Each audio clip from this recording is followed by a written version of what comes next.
یہ اللہ تعالیٰ کی طرف سے آفت ہے یا اس کے پیچھے کوئی اور پلان ہے؟ یہ کہ دکھانا کچھ اور کرنا کچھ۔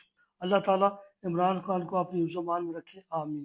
سیلاب جیسی آفت سے بچنے کے لیے آپ صلی اللہ علیہ وآلہ وسلم نے فرمایا کہ سورہ نوح کی کثرت سے تلاوت کی جائے، کیونکہ حضرت نوح علیہ السلام کو سیلاب کے وقت اللہ تعالیٰ نے اس سورہ نوح کے وسیلے سے نجات عطا فرمائی۔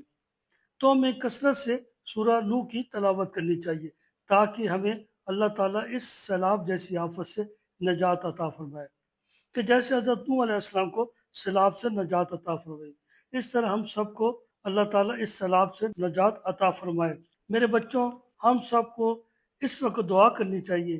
ہمارے جتنے بھی لوگ سیلاب میں گھرے ہوئے ہیں اور پریشان ہیں، اور جن کے گھر سیلاب میں بہہ گئے ہیں، اور جن کے گھروں میں پانی کھڑا ہوا ہے سیلاب کا، اور جن کے کھیت جانور پانی میں بہہ گئے ہیں، اور کتنے لوگ جن میں بچے بوڑھے جوان سیلاب میں بہہ گئے ہیں۔ اس وقت لوگ بھوکے ہیں، بچے بھوکے ہیں، عورتیں بھوکی ہیں۔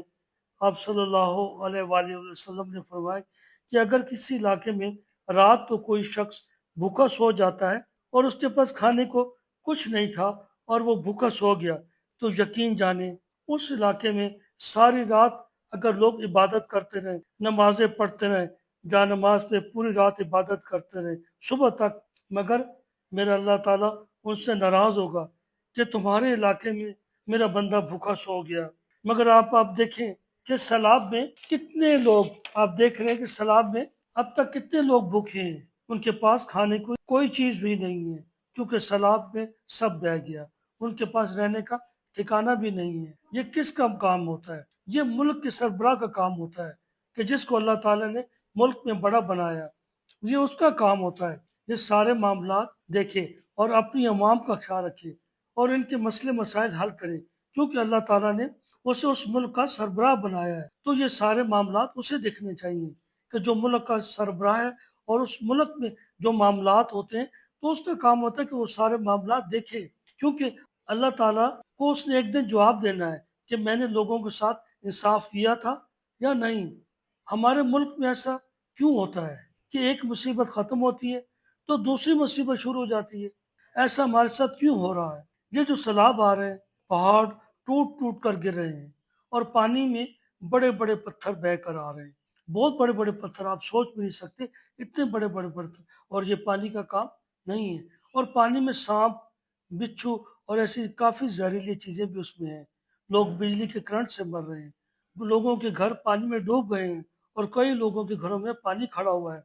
سیلاب اتنی تیزی سے آ رہا ہے، راوی میں پانی کا بہاؤ بہت تیز ہے، لاہور ڈوب رہا ہے، سیالکوٹ ڈوب رہا ہے، اور کتنے ہمارے گاؤں جن میں پانی کھڑا ہوا ہے، لوگوں کے جانور، مویشی، کھیت، اور جن میں فصلیں پکی ہوئی تھیں سب پانی بہا کے لے گیا۔